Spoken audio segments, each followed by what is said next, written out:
भविष्य मालिका पुराण के प्रस्तावना पृष्ठ पर लिखा है कि कलयुग का अंत हो चुका है। शास्त्रीय धारा एवं मनुस्मृति के आधार पर 4 युग का ही समय देखने को मिलता है।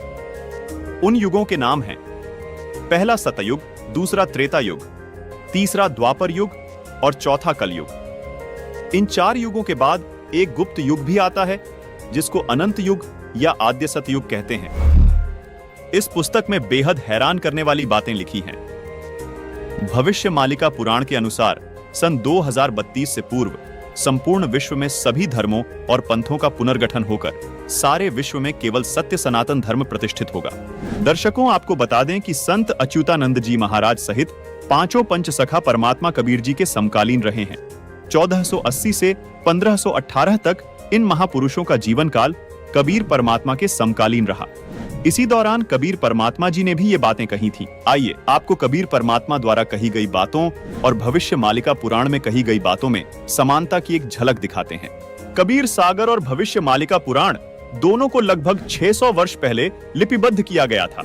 कबीर सागर के स्वसंवेद बोध अध्याय में कबीर परमात्मा ने कहा है कि 5 सहस और 500 जब कलयुग बीत जाए, महापुरुष फरमान तब जग तारण को आए।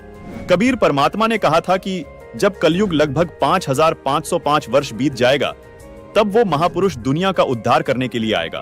दर्शकों, कबीर सागर के बोध सागर अध्याय में लिखा है कि 5505 तब ये शब्द होगा सांचा। यही बात भविष्य मालिका पुराण में लिखी है। देखिए, इसमें लिखा है कलयुग 5000 साल पूर्ण होगा, तब भक्त और भगवान की लीला का प्रकाश होगा।